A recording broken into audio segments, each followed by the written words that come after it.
Hello! Greetings, ladies and gentlemen. We are our ants. Welcome to tonight's show. We have a lot of stuff to talk about tonight, and I know you're gonna love it. Isn't that right, Fluttershy? Oh yeah, you're a toy. Okay, right. As usual, I'm joined here tonight with Justin Squared, aka the Concert Cruiser, and Justin Jablonski, and Mr. Birthday Boy himself, Silent Spartan X. Congratulations on turning What was it again? 35. Yeah, no, 27. 55 bells! Wilshine. I'm gonna be honest. I was wearing these. I'm wearing these goggles as a joke, but it's actually making my computer quality look a lot better. Evan is. Dude, I swear to God, you came straight from a Digimon. Take those off, please. You do. You do. Hey, these things would cost me $5 at BronyCon, so you can just shut up. How much? $5. I'm expecting him to go, Agumon, attack! I don't know what that means. How do you not know? What... Anyway. You have become the gogglehead of the dude. Anyway, let me just put this out here that I actually shared this on the Shade Site CS Twitter. You guys are aware of the steamed hams meme. Apparently, Dan Castellaneta did his own dub of it in Homer Simpson's voice, and it is the best thing I've ever seen in my life. There's an extended version of it too, from my understanding. How can there be an extended version? It's just one scene. He had his own personal song to it. Sorry? He added his own personal song to it.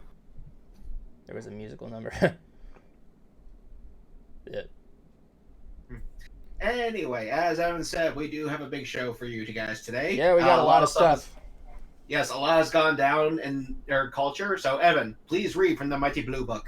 The Mighty Blue Book, is that what I got here? The one with the angry red skull Well, in it's the back? not your black book, that's for sure. Oh. No one talks about the Black Book online. So let's begin with this nerd stuff here. Ow. Anyway, Anyway, let's begin talking here. First of all, maybe I should take these goggles off. They're a little bit huge. They really are cool. These actually do have good quality to it. I can interchange the lens. Next time I wear the gas mask. And you'll walk around and go, "Are you my mummy?" So let's go down the list here. I got that reference. So first off, I'm going to talk about the big news here. Joel Hodgson, who is Mystery Science Theater fame, is actually announcing his final tour in the for what was it, Mystery Science Theater Live? Mm-hmm. It kills me because he's actually coming to my neck of the woods. Like and I don't mean like Orlando. I'm talking like West Palm, but it's the day after a concert I'm going to in Fort Lauderdale.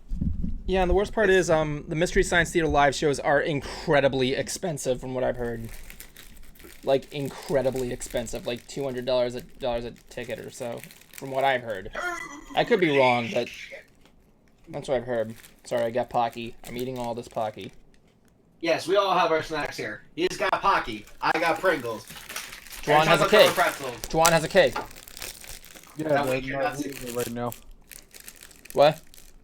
Yeah, but I'm not eating it right now. Why not? I don't know. Not ready for it. It's the one day you can rub it in that you have cake. I'll have it. Trust me. Anyway. I will have my cake and eat it too.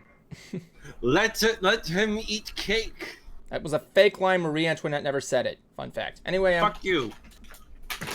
But yeah, like, we still got RiffTrax and everything, but the fact that the original guy who invented this whole type of comedy, or at least popularized it, finally retiring off the thing after so many years just breaks the heart, man. I mean, like, yeah, he's still doing good with Mystery Science Theater on Netflix. Who knows when the next season will be?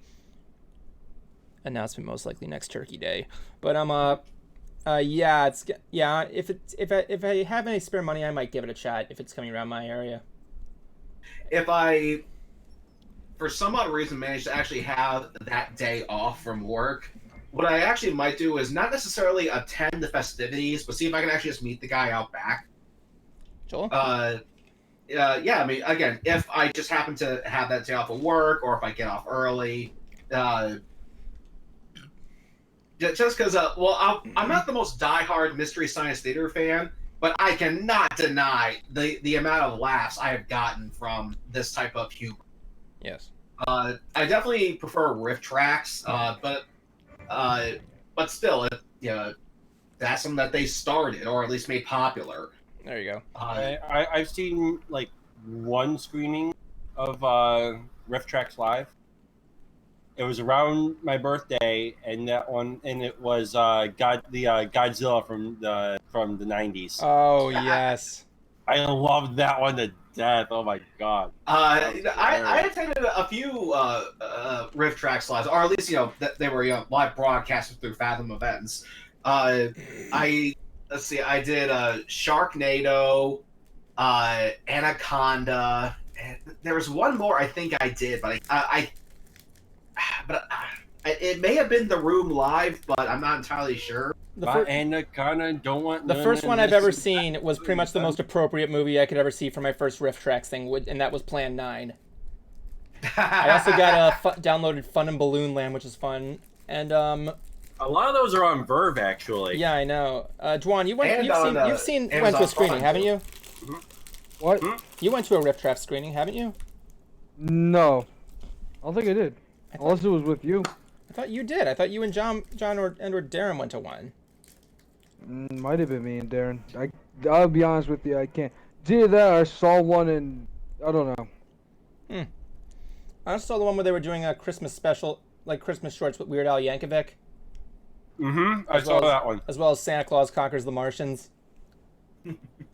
I own that one. We gotta make it a tradition one time to watch that at the end of on like the week of Christmas. We just watch Santa Claus Conquers the Martians. No, we have to do something for let's actually let's find something for to do for that. Anyway, It can be like Christmas commercials. It can be It can be like shorts. Christmas is or about only- toys. We or only- we do toy commercials. Or better yet, we should do like one of those like important adult commercials that are like not like that. That's like adult commercials that's advertising porn that always like did like adult products that we saw on kids networks. Oh yeah. What? Yeah, you know, like the friggin' what was that one thing that Chuck Norris like was advertising? That All I can think about is Total life Gym or insurance. whatever. yeah, Oh yeah, Total Gym. the Total Gym. Yeah. Total Gym. And you had the life insurance advertisements. Exactly. You want to grow up to be strong and homophobic like me? Get the Total Gym. Anyway, I would not be making Chuck Norris jokes. He will find you. but will After all, he you know kill what me? happened when? Hey, you know what happened when Chuck Norris got bit by a zombie, right? The zombie was cured. You ever see? There's this one. Oh yeah, the life insurance commercial. Before Isn't it the before one where he like roundhouse kicked the salt shaker back in the guy's face. Anyway, you know they say that Jesus still walks among us. He just changed his name to Chuck Norris. anyway, we got another thing from Nintendo, their newest game and product coming out here, the Ring Fit Adventure. Now, I just want to say up front, my sister used to use Wii Fit once a week, like once or 3 times a week, and she did have major benefits of it after using it for a while there. Like after 6 months, she lost like a good amount of weight. I forgot how much it was though. So, but I'm not saying that works for everybody, but like I think I like the concept of having the Oh. it looks all right. I'll say this now. I sure hope someone picks up that phone because I fucking called it. It was really cool. I like how basically Plastic line. the Joy-Con goes in this ring, like this big rubber ring, Yeah, like way bigger than a cock ring. and like there's Says one that goes you. on your leg or something like that, and the motions of the ring like correspond to the gameplay. It's like an RPG if I'm not mistaken. Something like that, yeah. And I think that's cool because like when you look at something like fidget spinners or something like that, they like you like have something that feels like great to like use, kind of like a fidget spinner in a way. Like it's not meant to. It's like addicting, but still feels like fun to use. You know what I'm talking about? Mm. That's what I saw the ring as, and it looked really interesting to in my opinion. Like, what do you guys think of that product? Like, do you think it looked all right? As someone who actually used I haven't to use, seen it. You haven't seen it yet? No. Oh my god. It was. I knew what it was going to be. What'd you think? as Of it? someone who also used to play the Wii Fit as well, I'm a bit curious about this because one of the Wii Fit's biggest problems was there really was nothing to give you resistance. I mean, you occasionally would have to do certain little workouts like putting your forearms on the balance board and try, be in a plank position or a stilted plank position. Oh yeah, those are hard And to do. that will work out your back. But when it came to, like, say, lifting like the Wii remote, or certain like stretching poses you had to do, there was no real resistance. There was nothing to actually kind of work out your muscles. So I'm curious to see what this can do. I'm curious about how they're going to translate this into gameplay because the They games showed a bit of it. Yeah, because the games they had for the Wii Fits, were fun, but it wasn't the kind of thing where you had the drive and determination to beat. It was something to kind of waste an hour doing. Yeah, because that's what it was. The whole point was to waste an hour working out. And I also, know that, this is Nintendo's low-key way of saying, you fat fucks, get off of your asses and work out. Sorry, and Juwan wanted to say something. Yeah, go No, ahead, you Juwan. got a comment about the resistance point. I learned now through like DDP yoga that like I think what they were trying to convey to you was using like dynamic resistance. So like you are the resistance yourself. So you have to kind of pretend like you're pulling resistance, and that's what really works you out is when you do something with dynamic resistance. Mhm. Well said. And On a side note, for anybody out there who still uses a Wii Fit, members of their family, I will warn you: do not do a Wii Fit exercise while naked and you have a mother looking right at you. Gross. Okay, to put that on my head, let's talk about the new thing. A trailer was released this week for Nickelodeon's reboot of Are You Afraid of the Dark? Yes, I was familiar about it, but I have not quite seen it yet. I've seen it. It looks... I like where it's going. I'm still cautiously optimistic. Like, the trailer looks scary, but, like... The way that they're playing it off is like what they did with the very last episode of the original. Oh, Silver Sight? Oh, Silver... Yeah, Silver Sight. I love Silver Sight. I gotta rewatch that shit. They're kind of it's like you know how with Silver Sight they made the story kind of come to life. Mm-hmm. It's kind of what they're doing with this. Mm. So is the twist at the end going to be it was a story all along? Wouldn't doubt it, and I'm okay with that. But I swear to God, that ringleader better be Matt Smith. It looks exactly like Matt Smith. Kind of did, yeah. Wait, Matt Smith is in Doctor Who? Yeah. Oh. He looks like it. And speaking of Are You Afraid of the Dark, one thing I actually found out a while ago, I may have mentioned on the show or not, but since we're on the topic of Are You Afraid of the Dark anyway, a friend of ours was actually in an episode of Are You Afraid of the Dark? Oh, the old school version. Really? Yeah, turns out the voice of Eddie was in an episode. Are you serious? Oh yeah, that's right. Yes, he was in the episode that was about that monster that was in that school pool. Oh, that's supposed to be the scariest yeah. one of the series, from what I've heard. Yeah, he got to be. He was in the one of the fan favorite episodes of that series. And I sent him this message. Well, as soon as I found out, I went, "Jesus, dude, what other parts of my childhood have you been in?" And he goes, "That sounded so wrong." God damn it, dude! Like, oh yeah, Tony still has like one of those fucking. Yeah, if you actually look at like his Facebook profile and it says, where'd you go to school? It says your mom. Bright Idea says, "Whoa, that's awesome! I really need to watch Are You Afraid of that?" Hey. Hey, I think it's still on Verve, so you can watch it there. But while we're also on the topic of Nickelodeon trailers, I know this wasn't originally planned, but I just thought it was kind of worth bringing up because you guys mentioned it, and that was the clip of the new Blue's Clues with the original host. Yeah, we were talking about that last week. Yeah, because I finally got a chance to see it, and I think it's really cool that the fact that they had Steve, be in some detective agency. I know, right? There's another video.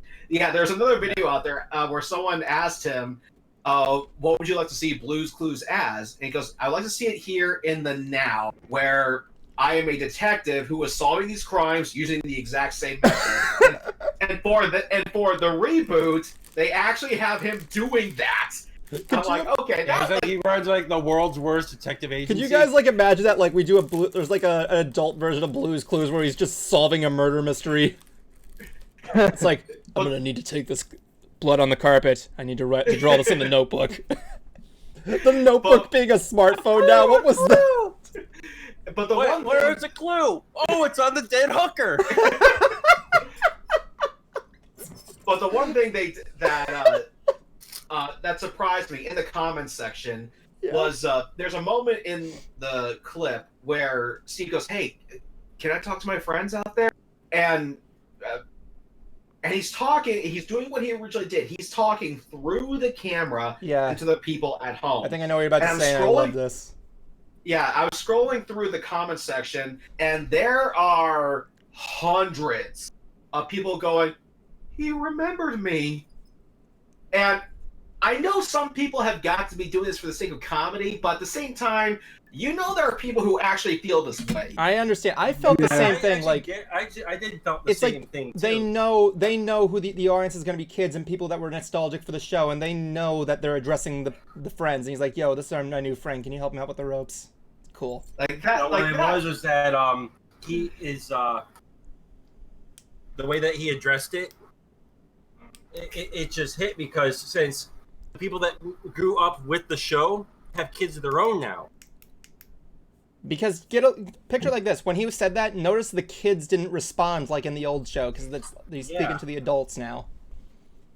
So, yeah, like that was actually very well written and very well played. Hell, they even showed us what Joe was doing. That had to be the actor's decision. Mm-hmm. They even showed us. He was working the party store, and I remember that location. I'm like, cool. Joe's doing something. They haven't forgotten Joe.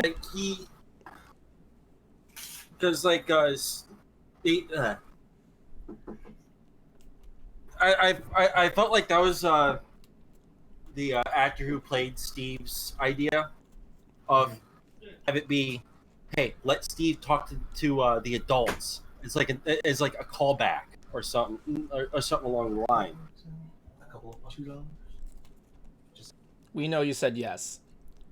Hey, Courtney, we're talking about Blue's Clues, and Brian brought a good point here. Blue's Clues is kind of like Mr. Rogers' Neighborhood. In a way, can you agree with that? Yeah, in a way. I remember they did it like a neighborhood episode, and they actually dedicated it in memory of Mr. Rogers. I actually have I have a book by Mr. Rogers, funny enough. Have you guys noticed that Mr. Rogers has been coming up as a topic for these last couple of years? Last few. I think probably. I have a theory as to why. Before you start, Jablonski, if you remember, I always had this saying about Finn the Pony and Bruce Carr, that they're one of the few people that's impossible to hate. Yeah. Well, Mr. Rogers is another one of those people who actually got famous because. Right? Oh, yeah, and Brian did bring this up. The fact that they got that movie coming out with Tom Hanks playing Mr. Rogers, which, again, is the best casting I've ever seen in my life. Not since Walt Disney, seeing Tom Hanks play Mr. Rogers, man. Yeah. The book that I got from Barnes and Noble, it's called The World According to Mr. Rogers, Important Things to Remember. And it's filled with a lot of quotes and just him talking about certain things. And the way that he brings into perspective some stuff is actually really good and should be more embraced. Like, hell, I was looking up controversy on him. There is nothing. The guy was perfect. How I have the documentary Won't You Be My Neighbor? Yeah. And he really broke the mold on a lot of stuff. One of his most famous episodes was him and the mailman. Oh yeah, I know what you're talking about, the interracial, when we were talking about equality. Now, granted, he didn't. Now, granted, he told that same actor, hey, can you not show off that you're gay around when you're around? Because he was not because he was a homophobe, he was just worried and some shit. I can't remember. Yeah, I heard about that. But yeah, he was actually one of those people. It's like, you know how actors will act one way on the screen and another way off. Yeah. Mr. Rogers was what you saw on screen is what you saw in person. Yeah, it's kind of like Tom Hanks, where he's just nice to everybody in general. So, yeah. Like, what was that one song? Like, I really, really, really, really, really, really like you. Yeah, that Start a Minute. What was the name of that song? Yeah. You got me on that one. Know. He was in that with Justin Bieber and the same person who sang it. It was really good stuff. Mr. Rogers did a song with Justin Bieber? No, I'm talking about Tom Hanks. Oh. Don't do that to me, man. I make no promises. Anyway, moving on. We also, speaking of music, we also tragically had a death in the music world today. Yep. We lost a very well-known rock singer from the 70s, named 80s. Mr. Eddie. I thought his career started in the 70s. I think it took. I think it may have started in the 70s, but it took off in the 80s. Yeah. It was a new heart valve that was put in, and as I just stated, there was complications with it. But he was also a drug addict. I know he was also an alcoholic, and I have a story. Yeah, go ahead. Yeah, Finish. go ahead. Yeah, go ahead, Jablonski. Okay, I have a story about that. For my 18th birthday, I saw Eddie Money in concert. Oh, you lucky Nice. bastard. This was at a casino where how like casinos would do like free Am I concerts. the only one who finds that a bit appropriate? Eddie Money, Yeah, I know, and especially after seeing him drunk on stage, Ooh. like he was drinking on like he was already drunk when he got on stage. Ooh, never good. He played his hits, then went off stage. Though not the first time I've seen a rocker drink on stage. The 1979, I think it was the name, or 1978. Mm-hmm. Their lead singer came on stage at a radio music festival with a wine bottle in his hand. Came up and was like, I'm gonna sing a song! Nowadays, at least I think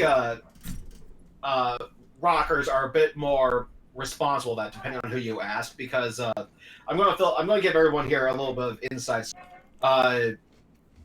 When I actually was doing press for the Rockstar Energy Mayhem Festival back in 2013, the press area actually had access to drinks from the sponsors. Now you're thinking, okay, like you're in the dead heat of summer, you should not be drinking an energy drink. Turns out those cans are filled with water. Because so whenever you see, so when those rock stars are up on stage chugging what looks like Monster Energy or Rockstar Energy, those things are filled with water. Yeah, I think that pretty much, I guess that's what Flog and Molly was doing, that, except for that one, because, they had the Guinness up there and everything. Yeah, because let's face it, I mean, just, unless you're drinking a soda, it's pretty easy to disguise something as some kind of alcoholic beverage. Yeah, like it's ginger ale or something like that. Yeah, be a ginger ale, or Okay. heck, you can put just regular water inside a vodka bottle.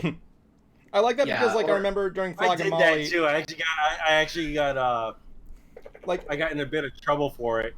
I remember during when I saw Flog and Molly for the second time. This was without you, Cruiser. I remember they were on stage and they finished a song and he grabs like an unopened can and throws it in the eye. He's like, "Here, have a Guinness. You need it."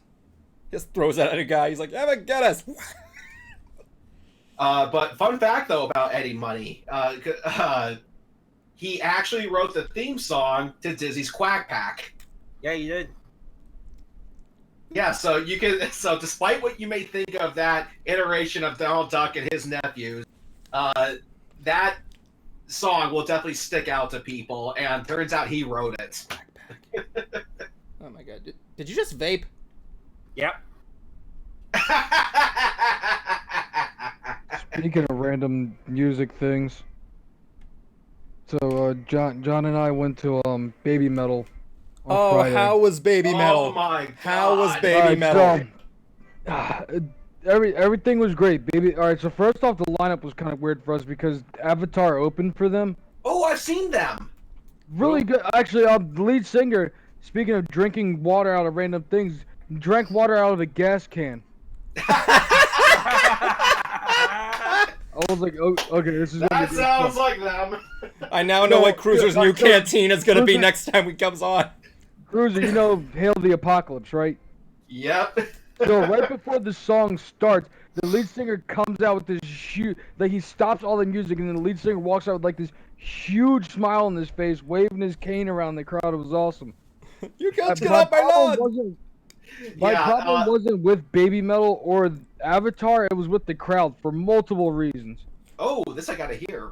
So one, the crowd did like nothing for Avatar. Like you can hear that this is like probably a room of over like 500 people or maybe even more, and all you hear is me and John singing over everybody, right? Mm-hmm. Then Babymetal comes on. All right, all the weebs rush up to the stage. All right, we're getting crushed. We're literally no room to move, no room to breathe. We're getting crushed, right? These weebs don't know how to metal at all. They don't know how to headbang. They don't know how to mosh anything. So, Road of Resistance comes on. You know how that song goes. So she comes up to the front, right? She calls for the wall of death. All right. Everyone's standing there looking at her like, Huh? what do you mean, huh? So me and John go, all right, that's it. Everybody move. You go to that side. You go. You can literally hear us just screaming it like, you go to that side. You go to that side. Everybody moves. And when she tells us to go, we go. But the song dropped before we finish moving everybody. So I get body checked and get sent flying like 5 feet. John gets body checked and gets sent 5 feet the other way. Then he gets kneed in the balls. I trip over a guy, land on him. I get my right knee curve stomped while my left knee bends the other way it's not supposed to.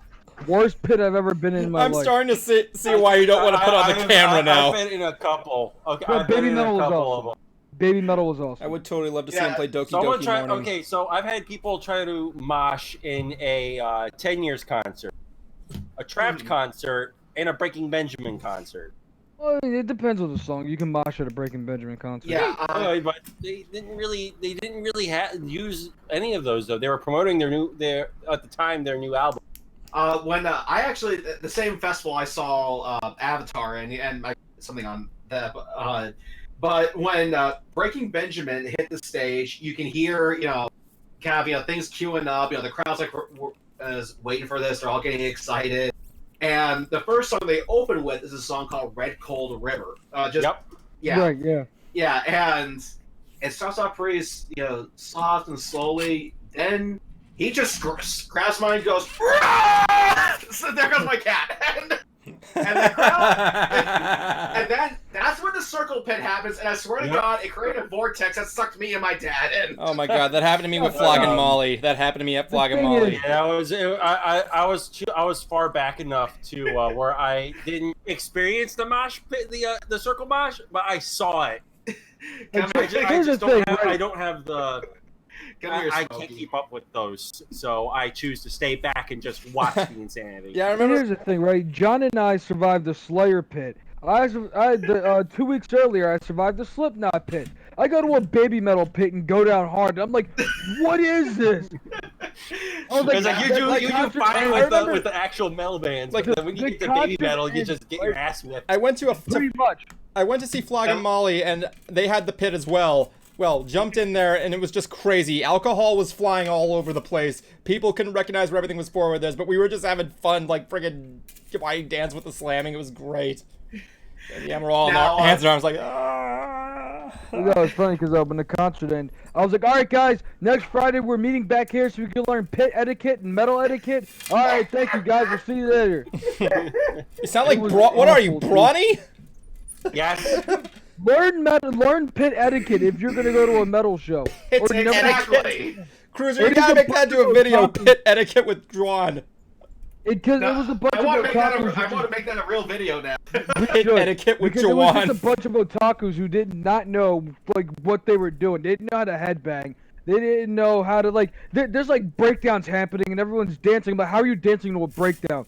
This is the part where you're supposed to go nut and the pitch is supposed to really open up. Nope. Well, you're not supposed to be throwing punches or anything. I'm just saying. No, but Damn it. come on. Bright Idea says, I gotta go to more concerts. Oh, Ken Bright Mosh. Oh, she has to come with me to a show now. You and Bright Idea? Yes. Nice, man. All right, we're getting kind of off focus here. Let's just go on with some other stuff here. Here, I might as well talk about this article, to which I will never hear the fucking end of today.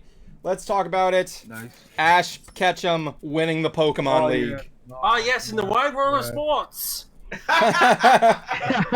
No, literally, sports Twitters were tweeting about this. CNN tweeted about it. I know. Everyone's tweeting about this. That's the thing. Like, we grew up with this character. This is what my perspective is. Yeah. Like, Cruiser, I know, wasn't much of a Pokemon fan. Yeah, sure. No. Don't take that the wrong way. I'm not bashing you or anything on what your my point is that Pokemon still played a role in my. Okay. Oh yeah, I know. I can imagine. But the thing was, Ash has won loss after loss, but it didn't bother me so much as it taught the people hey, you tried your hardest, you didn't succeed. It's not the end of the world, whatever. ever. The fact that that this shows like through all the losses you've gone through, it finally comes together and like comes into the big moment where you finally get it. Well, last gen he got runner up. So you could Though see at the same time, this one, I saw how it ended. Yes, he did win, but it was some fucked up way of winning. I can say that much. Well, still, we see how far he's come, and the thing is, we know this is a fictional character, but just like kind of like something like Kermit the Frog, we feel proud of him. We're proud that Ash won a league tournament, like he was just a real person. I'd like to say this. And next season, he's probably gonna be going away. Probably not. Because when you think of Pokemon, they're doing like a hard reboot of the series for but when next you season. think of Pokemon, who were the first two names you think of? Ash and Pikachu. Red and Blue. Ash and Pikachu. No, not even Red and Blue. You can ask anybody, even the first two names. If we were to go in the street and survey 100 people and put them on the spot, Ash and Pikachu are going to be the first two names they spit out. Yeah, I know Pikachu, to some people, goes by a different Japanese Mickey. That too. Essentially. Essentially. But yeah, I saw the news. I didn't actually watch the match, but coming from a non-meta perspective, I am curious to know what made the writers say, "Okay, look, it's time." Because they want to. Because I think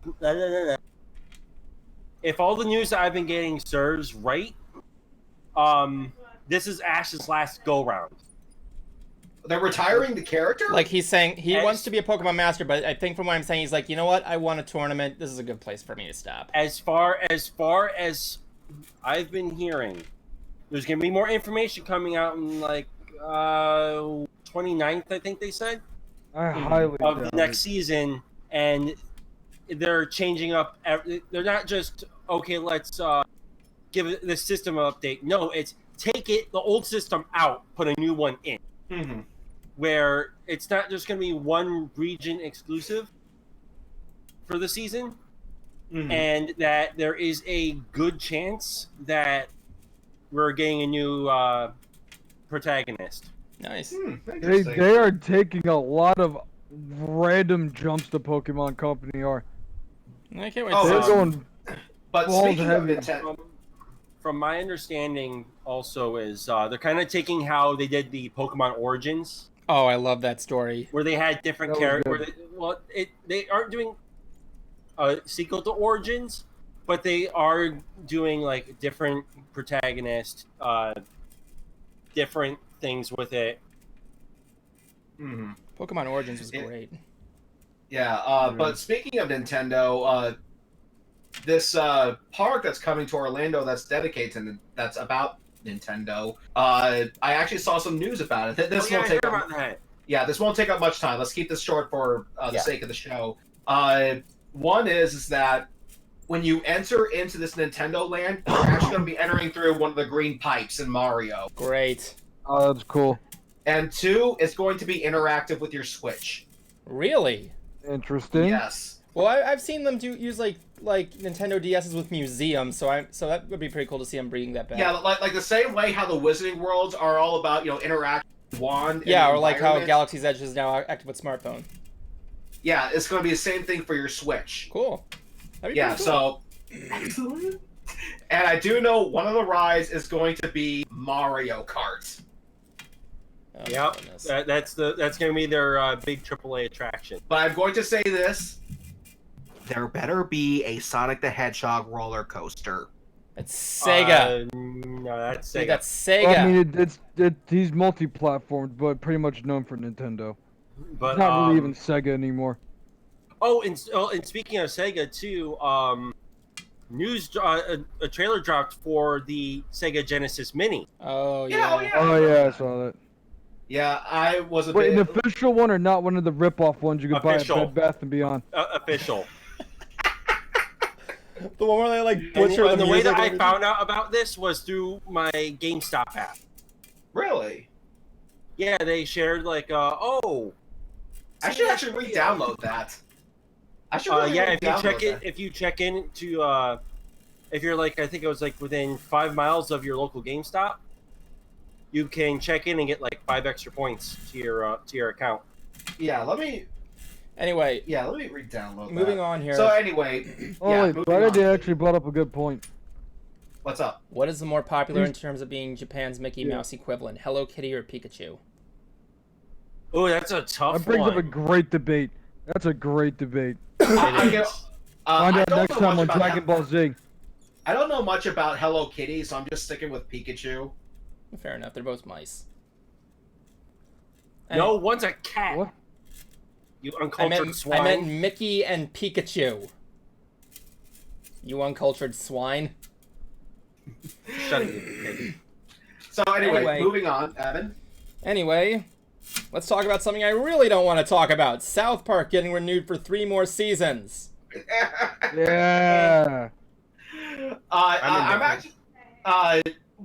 Believe me, I do understand people. As someone who actually has been a fan of South Park since day one, I definitely get that. Yeah, it does seem like, okay, come on, seriously, it's been done. Like people have been saying this about The Simpsons too. But I think in the case of South Park, it's really just because they're. How should I say this? Right, share the I screen. think a big reason why they have stood the test of time is just how they are willing to take on every sacred cow known to man. Nothing was off limits. In fact, hold on. When they did the big Scientology episode, they actually knew that Isaac Hayes was a Scientologist. They knew that if they did this episode, there was a good that he was going to leave. But they realized that if they didn't do it, they'd be hypocrites. So they went in knowing that he was going to leave if he did this. Yeah. What's up, Jablonski? We got breaking news. What's up? Lead singer of the Cars passed away. What? Yeah. You're kidding. How old was he? 75. What did he die of? Let me look.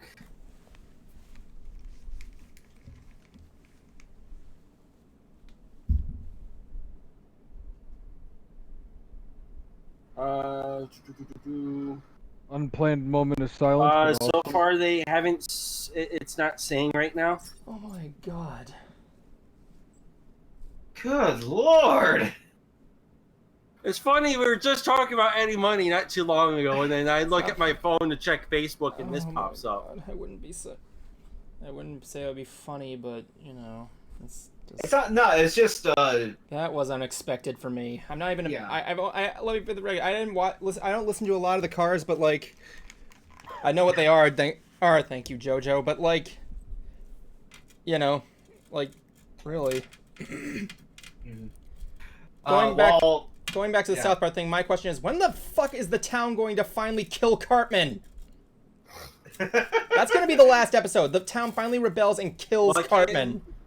I can't really say when Hell Freeze is over, but... He's been different these last few seasons. It would be nice to see an episode, and I know I've said this before, where Cartman actually does die. But the thing is that if I know the guys at South Park, which I don't, but I've just been following their work, I just know that whenever the series finale happens, it's going to end with Cartman being the leader of the free world. He's going to grow up to be president. I just know it, okay? But there is a phrase that I would say, but it probably already happened in the show. It's gonna Cartman's gonna die when Hell freezes over, but I'm sure that has already happened in the show. But speaking of South Park, one of the more comical things that they actually did in recent memory was they actually took on people with anxiety, and there's someone that I know named Jason. None of you guys know him. He does believe that some people do have anxiety. He does understand the argument why, for some people, it's a choice. Yeah, I mean, I actually do have high functioning anxiety. It's actually one of the reasons why I can't apply to be in the military. So, but when I saw him make that Facebook post, I sent him this clip of Cartman dealing with his anxiety, and he goes, "When one must find peace, one must take time for self. For I have found the ways of the Buddha and the Buddha religion. We have this saying, Namaste. It means fuck you. I have anxiety." Yeah. and he's watching this clip going, "Wow, South Park is doing something profane," and then he just hears, "Fuck you, I have anxiety." It's like, oh god damn it. I mean, I get the point. Like I said, I suffer from high functioning anxiety, and you guys know there's a difference between that and that, right? Yeah, I think like I do get what they're saying, but it's like, for me, it's one of those things where I do think it actually exists, but it's really easy to fake. In a way, yeah. It's like, how can we make Cartman worse? Exactly. I think that's just how every season philosophy. That's Okay, just- first well, business. that's How do the we make point Cartman of worse? Sorry, Juan, what are you trying to You're say? supposed to hate him. No, I was coughing. Oh, I thought you were trying to get our attention. attention. No, Like, I want to say coughing. something. All right, so next up news. We got some Disney news coming out here, both in Epcot. Every person comes out tired. Two things there. The tragic closing of Club Cool. Right, by the way, if you're in this share our stream. So Yes, please explain what Club Cool is. Club Cool is a soda fountain in Epcot, which I'm just going to say up front, Disney doesn't have a lot of those, so it's interesting unless you're in the water parks. Of course, no adult wants probably to go there. But basically, you sample sodas from around the world that you probably never heard of. A lot of fruity drinks, a lot of good stuff, good things. And then there's Beverly. Oh, Haven't the got me Beverly. with that damn thing. Now, let's get this straight here. If you don't know what Beverly is, I won't spoil anything for you, but it's a drink from Italy. It's like... It's very delicious. You should It's a try good drink. it. Everybody comes around for the Beverly. Now, let the record show here. I gotta get a T-shirt that says "Be calm, drink Beverly." I actually like- saw when I was in the world with Coca-Cola, we did drinks around the world. Drinking And around the good world. old Beverly was Coke products around the world basically. Oh yeah. Just a And spoon. one of them was Beverly. Just a course spoonful I had of to have sugar helps the Beverly go down. But no, let's clear this up here. You can still get these drinks in the Coke shop of Disney Springs. I took Bright Idea there one time when she was with one of her friends, or I think it was her friend or it was her boyfriend. I couldn't remember. But we went there and I said, "Hey, can I get a couple glasses of Beverly?" He's like, "Yeah, sure. Here you go." I'm like, "Aren't I gonna pay for that? You want to pay for Beverly?" You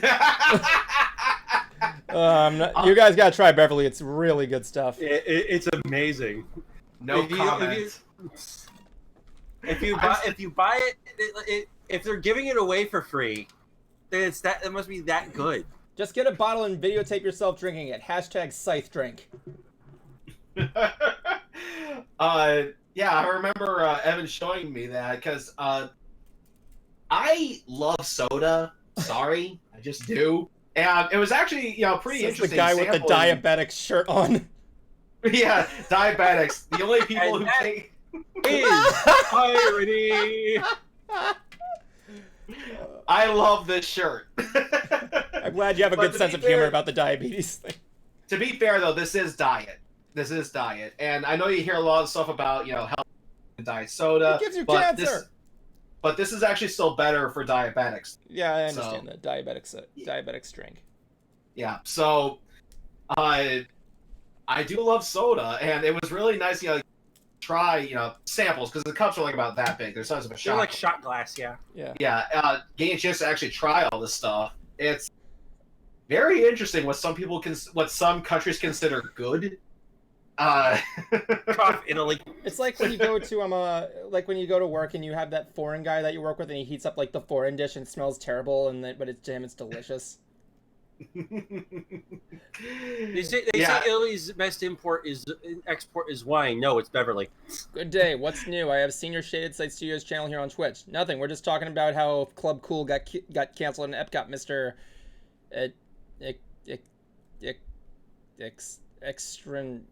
Extrin. Thanks for the. You know who you are. So, do you know what they actually might put there instead? They're probably gonna put something there for I don't know, some sort of new. Well, where it is, it's going to be that giant building that they're making. Really summing it up there, aren't you? Anyway, It has like a park on top, and it's more for the events.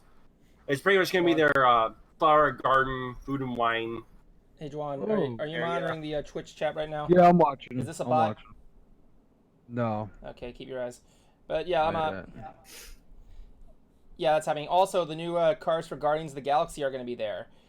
That I'm curious to see because while I'm not a big fan of comic book movies, I loved Guardians of the Galaxy. Those were great movies.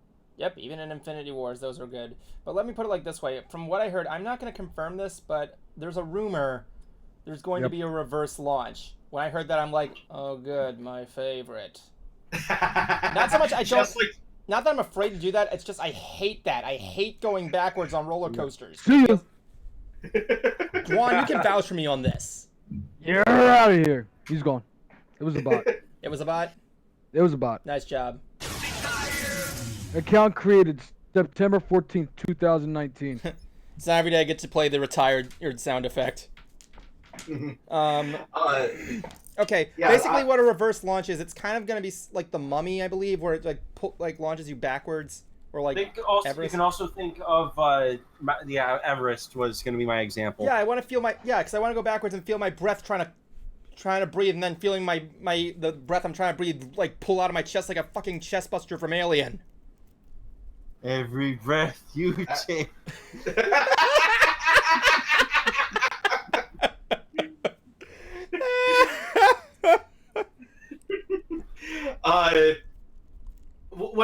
When it comes to roller coasters, I really hope we can get Fear on here because he is a big roller coaster enthusiast.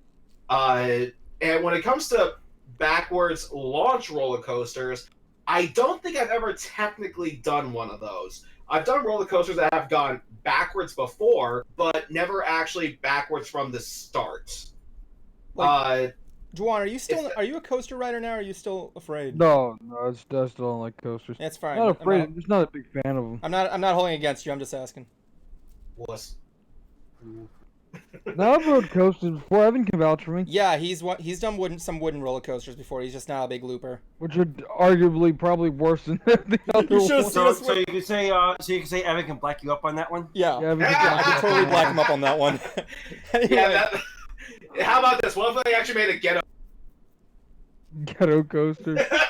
Yeah, it'll be a piece of shit roller coaster at a fair. As long as it has Evan saying black me Primeval up. Whirl.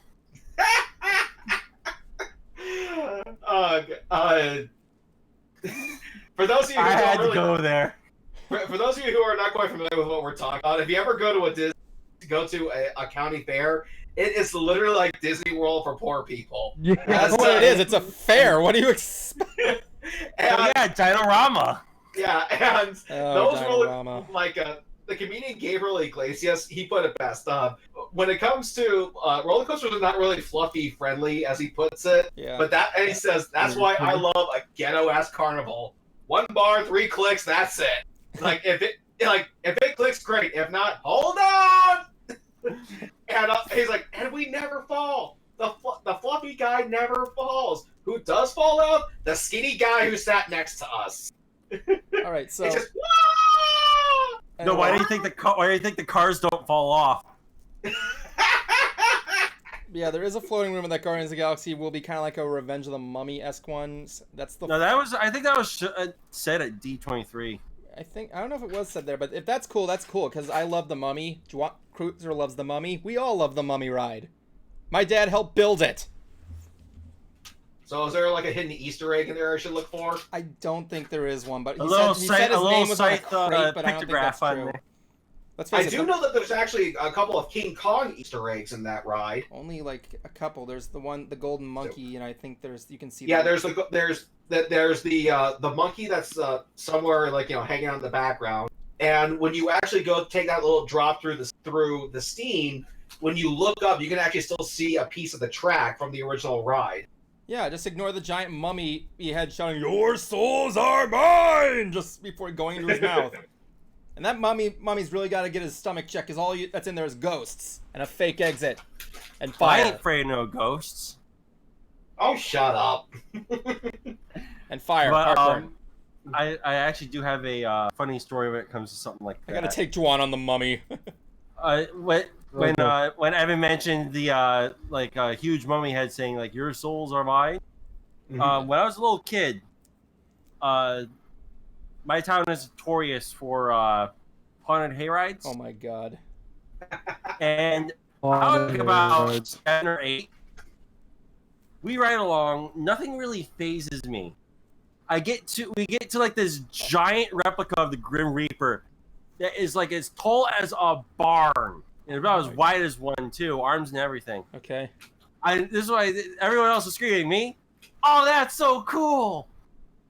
My mom was like, Justin, scream! Like, oh, okay. Ah! Yeah. So anyway, You look at haunted hayrides, and all they do is the same thing. The guys with the chainsaws and come out and. That's the way you should fix Halloween Horror Nights. Too many chainsaws. I do have a funny chainsaw story. Okay. Okay. There's also Who local died? haunted attractions. How many died? Dude, don't ruin this for me. I'm trying to set this I'm moment. sorry, but usually when you say like funny stories about chainsaw, it usually leads up to one person getting injured or dead. It's about dude. Come on, seriously. But anyway, went to a local haunted attraction when I lived up in New York, and it was called Strict Identity, and you actually had to pay extra for this, and you had to give consent to the actors touching you. But it was something more than just that. That was all it was. And so I agreed. I paid for this thing. My hands are bound in a bungee cord, Oh, I think you and they told me. put a paper bag over my head. And I'm hearing all sorts of crazy shit going off. They sit me down, they remove the bag, and there is this weird, like, twisted, what was her name? Harley Quinn bitch going, so how's it going then? Just kind of running her fingers through my hair. And then they go, we got special treatment for you. And then out pops, some chainsaw guy, and he is revving this thing and running it between my legs, but then he brushes it up against my leg. Now the illusion is destroyed. I now know this is not a real chainsaw. There's no blades on it. So I just let them have it. It's like, so how you feeling? Horny. Wait, it wasn't just them trying to like play with your fears and making you think it was real, and then they let you realize that's and trying to catch your breath, like, oh my god, Well, because the actor with the chainsaw, he's laughing so backstage, and even the girl, she's trying so hard not to laugh. Like, don't kill the illusion, man. I want to believe that that this is for real, and when you actually take what's supposed to be what most people consider to be a scary prop, and then you immediately find out it's not real, it's gone. At least for that one section of the house. They weren't like exploiting it. Like it wasn't like they knew the characters knew it was fake and they were like trying to scare you because you thought it was real. Say that again. It's hard to describe. Like they weren't playing like psychopaths that made you think it was real, but then the moment they touch them, you're like freaked out a moment, like you thought it was real, but they know it's not. They're like trying to mess with you. Like the characters aren't like trying to mess with you intentionally. It was just no. I think they were trying to mess with you because to give you an example here, there was a warning sign on the wall that says no refunds. You paid us to scare you. Yeah, I heard about this one haunted house where I forgot. I don't know if this cost money or not, but the thing is, they put you in a room and tie you up and leave you there in the dark for an hour. Mm-hmm. Sometimes I heard rumors saying sometimes they throw stuff in there like a snake, like they try and like simulate sounds in there for an hour, so it's like senses. But the thing is, you're basically in the dark for an hour. I did something that was similar. You know what the deal? It's like psychological fear. Yeah, because what they do is that they sit you in this room. There's like 4 walls that are like right there next to you. Yeah. And they put a blindfold over you. Now the way how mine was set up was that they actually is that right now you're in a safe room, but in a few minutes they're going to remove the walls, and you're going to essentially be zombie bait. They need to eliminate more zombies, so they're coming towards you and they're firing off at these things. And when they get a kill shot, you feel stuff like splash against you, like supposed to be like a shrapnel or blood, but it's really just like water and plastic beads. Yeah. And yeah, it's a cool effect actually, because taking away your sight, you'd be surprised how much that will fear you. Yeah, that's what I'm talking about. You're basically, so are you but like, you're like a in cage the dark and you sort don't. of thing, or are you like able to run around? No, you're tied to the. Oh, you're talking about him. Never mind. Sorry. You were strapped to a chair.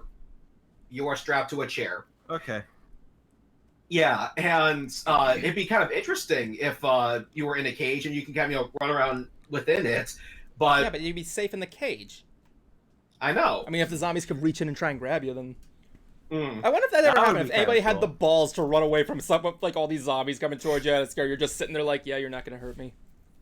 Well, I do know this. Furox, he likes to go to a lot of these things too. Yeah, I know. We went to Hollywood Horror Nights. Well, he went to one where I can't remember what its name was, but basically, if you paid a little extra, you got this little yellow wristband. Yeah. And this wristband tells their actors, "You're fair game." What? Yes. So if they're doing a scene where they're trying to abduct somebody, this yellow wristband gives them you just gave them permission to be part of the abduction. Oh, it's kind of like what they did with The Purge, except it was not with actors. Right. Oh yeah, you know what I'm talking about, right? Oh yeah. I but- saw. Yeah, they had one of the scare zones of The Purge, and they were like auctioning off people for you to actually kill. Like they did in the movie. That was it. Except they were actors, obviously, but Yeah. really good actors, may I add. Oh, very. Evan and Yeah. I ran In, a haunted house one time, What? Mm. multiple times. Me and Juan have run haunted houses before. Yeah, we ran haunted houses before. That was the best. That was dude. So we were in ROTC in high school, and they had like a haunted house down at the middle school, so they were like, all right, you guys can scare. So it gets to me, Evan, and this group of kids, right? And they're like, all right, we don't know what to do with you guys. I mean, I guess you guys can just jump out and scare them. So we're sitting back there. We're like, okay, we don't know what to do. What are we gonna do? So this one guy goes, all right, I'm gonna run out and scream. You guys are gonna jump out like zombies, like the hunters from Left 4 Dead, and just start mauling me and like dragging me back into the corner. Oh yeah, I remember this. That was the scare. The kids walked through like, yeah, whatever. We got to the part the kid was like, oh my god, and then all of us was like, yeah. What's And they the started best? freaking out and taking off every time. Every group of kids we got, we were the scariest part of the whole attraction. People were, thank you. I remember me and Josh Van Oster, he was dressed as Michael Myers and I was Jason Voorhees, and we were walking around the auditorium and we were just scaring the kids. Oh yeah. I do There's a lot of guards and skip. I do actually have two other bring up before we move on, because I think this is just kind of a testament of just working with what you got. At least one of the stories is. But the other one was, again, local horror attraction, and it was just one big haunted house, and I'm seeing like a zombie that's kind of like chained to what looks like a police station banister. And then he breaks the chains, he scares me, and he got me really good. Both him and the other actor, because I just go and literally hold that pose for like 10 seconds, and the It's like actors the are Dover Boys. yeah, and the actors are like, what do we do? Like, did we just skip? And I go, I just started running. And later they came up to me and goes, dude, were you okay? I go, sir, you guys did your job amazing. You scared me stiff, literally. Yeah, they basically Be Dover proud. Boys you. Yeah, I said, dude, take this information back to your friend. Your performance was spot on. You scared me stiff. Oh my god. And like, oh, well, man, that's cool. Oh, Evan, how much of the list do we got left? One more actually. We got this is crazy. Then let me quickly finish this off then. Well, I was going to bring something up related to, well, that could happen after your story. Yeah, because for anybody who doesn't know, Busch Gardens, another pretty well-known amusement park down here in Florida, they do their own version of Horror Nights called Howl O Scream. Oh yeah. And sure, they do not have the same kind of budget that Universal Studios has, but I gotta give them credit for using with what they got. Because one thing I noticed, because Fearox and I were just walking throughout the park throughout the day, and I noticed there's these 2 poles around like all these bushes. I'm like, what the heck is this? And it wasn't until later that night I finally figured out what it was. That this was actually part of the Howl of Scream attractions, where those 2 poles actually have like several bungee cords wrapped to them, and attached to them is an actor who will literally leap out of the bushes, scare you, and spring right back in. Yeah, because that won't like, backfire. It hasn't. It worked perfectly. I'm like, that is incredible. Yeah, that is creative. That is creative. So Alright. so Jablonski, go ahead. Okay. The reason why I asked how much was left on the list, because now that Halloween Horror Nights in Hollywood has opened up, I get to play my favorite game of which park did the house better. And the one that has been I've been particularly interested in the most is because it's one of my favorite B-rated Halloween horror films, Killer Clowns from Outer Space. And my God, Hollywood's is amazing. Okay, I'll give Orlando, its ending is better than the one in Hollywood, but all around Hollywood's is so much better because it starts out with you going into the spaceship. Oh. You go into the Killer Clown spaceship. And unlike with Orlando's house, you get you walk around the cotton candy cocoons a lot more. Interesting. And you act and most of the videos I've seen had them face forward.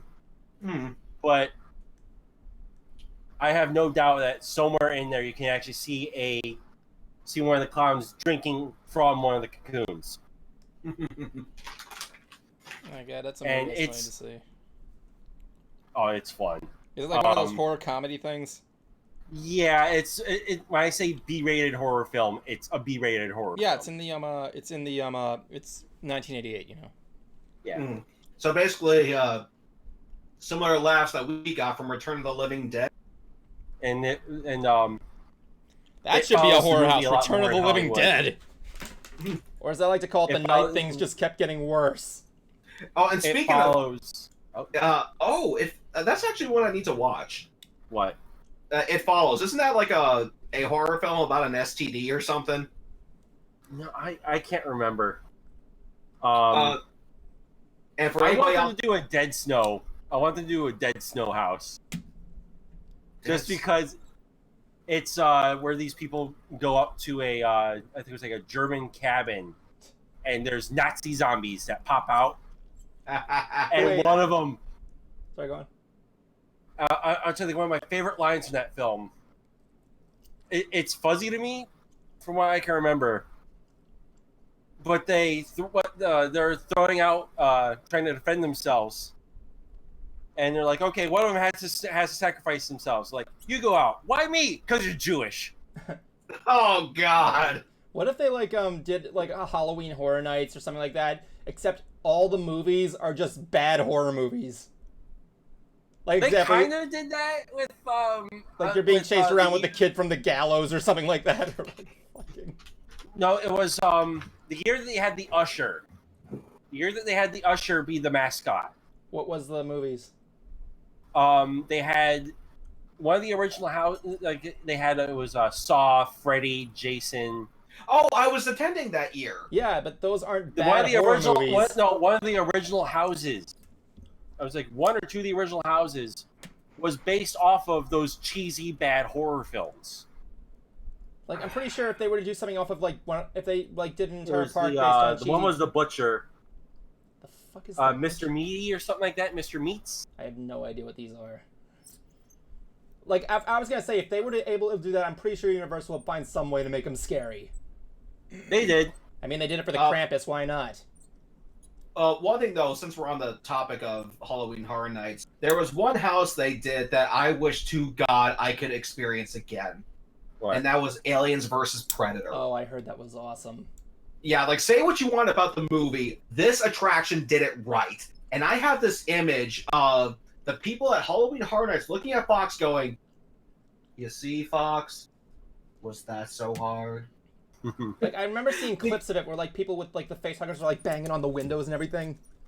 Yeah. Oh, yeah, and here's the thing too.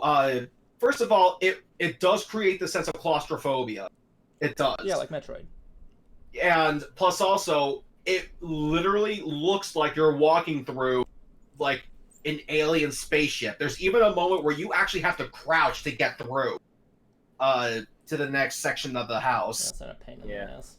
One of these years, I'm going to be going to Orlando for Halloween Horror Nights. I have never been to a Halloween Horror Nights before. And then that's when I'm joining you, brother. Like now, Evan, what was the last thing though on your? This was the one you were bringing me last night, Billy Mitchell. Oh yeah, Jawan, we got video game news. Yeah, apparently Billy Mitchell is now suing Twin Galaxies and Guinness Book of World Records for what they said about him cheating. Now, let me just stay here because I've actually kind of looked into the story. Before you look into this, can you actually explain to the viewers who Billy Mitchell is? Yeah, Billy Mitchell was someone who actually got a perfect score in Pac-Man. 3,333,360, I think it was. To the point where he got to the kill screen and managed to get all the pellets there. In the kill. He also had, and he also had some of the biggest first high scores in Donkey Kong as well as a bunch of other video He also games. makes hot sauce. Yes, he does. Did the regular show do an episode about him? Yes, they did. Where he actually, I think he tried to sue Cartoon Network over that. Yeah, he did. It's like a whole YouTube documentary on him, isn't it? Yeah. The whole biopic on him. Jeez, Billy Mitchell really is an ass. Well, no, see, first of all, when it comes to the Cartoon Network thing, I kind of can't blame him because, they are using his image. It would have been nice if they actually, got his permission first. So, I mean, you could say he handled it poorly, but you are using his likeness. Exactly. Yeah, now, as far as anyway, moving on, he got accused of cheating because whenever you're making a record for Twin Galaxies, who keeps track of all this stuff and works with Guinness Book of World Records, it has to be on official arcade hardware. It cannot be an emulator of any kind.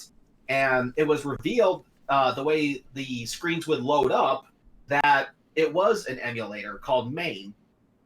And Billy had his tech guy look into it. Twin Galaxies had their tech guy look into it. They looked at the tapes, and it looked like that he was playing on MAME. However, I can't say for sure that he cheated because it's a possibility that he didn't realize he was playing on it. So what did he do? He kind of started off this little redemption tour thing after his scores got removed. And he was giving like his side of the story, but my thought from the beginning as an outsider, because when it came, I was kind of fascinated with this. I'm not a hardcore gamer, but to get a perfect score in Pac-Man, this was a game that I was terrible at. I'm still terrible at it. Yeah, and somehow people like this dude mastered it and was invited to Japan and was given the award for Gamer of the Century because the people at Namco, they didn't even know where the ending to Pac-Man was, apparently. They just thought it kept going. So I was fascinated by all this. So my thought is, okay, it is possible that he wasn't playing on MAME, or he wasn't aware of it. So if that's the case, redo the scores. That dog is freaking out. I'm sorry. No problem. Just redo the scores, see if he can do them again, and if he does, then that proves to me that he, at the very least, does have the skills.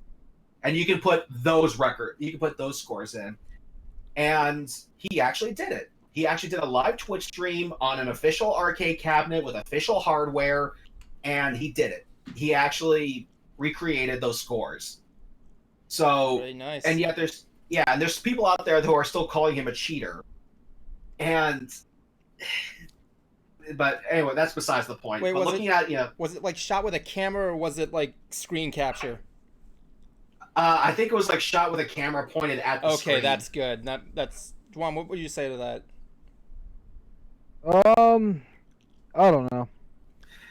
Depends. Like if he did it at like a local shop, I don't know. I mean, it's good for the guy if he can recreate the scores. Then that's good for him. By the way, Yeah, I'm that's just gonna what- say, I'm just gonna confess up front. Thanks to Adam Sandler, every single time I picture Billy Mitchell right now, I'm just picturing him as Peter Dinklage. Oh, someone asked, like, what do you think of Peter Dinklage's character was actually based off Billy? It's like, so what do you think of Peter Dinklage's performance of you? And he goes, well, he came up short. Oh, Oh my god, Peter. Yeah. So, now I'm eating cake. yeah. Yeah, cake. So- Mosh pit cake. So, What kind of cake? Yellow cake. Yeah, Cruiser star. okay. So now See, Cruiser, it wasn't chocolate. So now he's suing Twin Galaxies and Guinness World Records for saying that he cheated, and possibly he might be trying to get his scores put back in. Well, that's good. I honestly, I really don't quite know how to feel about this because Yeah, it's. to say he cheated, I think, is a bit excessive. I do know that he likes to play up this idea of him being this cocky, arrogant, old school gamer. But after watching an interview with him where he is outside of character, I really get the feeling that he's doing this just for the sake of, to be a wrestling villain. He's like the OG Dr. Disrespect, because it's the same thing with Doc. Right? You know, I don't know if you guys ever seen Dr. Disrespect. But, you know, he plays this cocky, arrogant gamer, and he's never wrong, and he never misses and stuff. But then there's a guy behind Doc, and it's like totally different. Yeah, because like I said, I saw an interview where Billy Mitchell was not putting up the persona. I really think he's just doing that because, again, to play with the idea of being a villain wrestler, he's essentially a heel, and it certainly works. It gets him clicks, it gets him views. But I don't know about necessarily suing them. Because I don't know how to feel about that. I think there's just not enough information out right now. Well, Because I want to hear, I heard what his side said. Let me hear what the other side says, Yeah. and then Yeah. I'll decide from there. well, If either the story's way, too new, the only way to get in the book is you can't break this tradition. The only way to get in that book is you have to complete the record in witness of a representative of Guinness Book of World Records. which, to be fair, Twin Galaxies actually did that. In fact, Galaxies came under fire because of a lot of this controversy. There was another gamer who got the best dragster score in this old Atari game. Oh no, I can't. I know what you're talking about, and you're talking about that speed running incident. Yeah. That's up for debate. That is very much up for debate. Well, the thing is that someone actually went through the game's coding to find out if that score was even possible, and turns out no, it's not. And now it's possible that he was playing a faulty card. Games, card games are known for glitches. So, and there was he actually submitted his own scores. Someone else doing it for him, like an actual representative. So it seems like what should happen is perhaps maybe I think it's kind of time to start redo. It's okay, now that technology is where it is now, let's see if you guys can still do it, and if you can, these scores will act as the official ones that you put back then. Yeah. Because technology was not at where it was. There does seem to be some shady practices that was going on with Twin Galaxies at the time. What Billy Mitchell did was good enough for me. He was able to redo the scores. That's all I could ask for. He backed it up. He was able to back it up. Now let's see how he does on Miss Pac-Man. Oh, and fun fact: Billy Mitchell actually lives here in Florida. No kidding. Oh wow. Yeah, he does. He actually he doesn't just have his own hot sauce. He actually has restaurants. Oh yeah, he does What? own a chain. Yeah, so now I gotta find it and try it. Yeah, we should try. We should go around. We should go look track down Chris. I mean, you should go to one of his restaurants. He probably has like So, get a bottle of his so hot does sauce. guys have are going a to Florida. drink called the Waka Waka Waka Waka Waka Waka Waka Waka Waka Waka.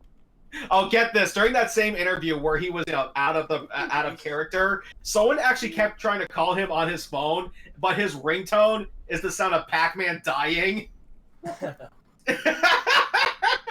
And so, yeah, like 5 times in this interview, you hear his phone go.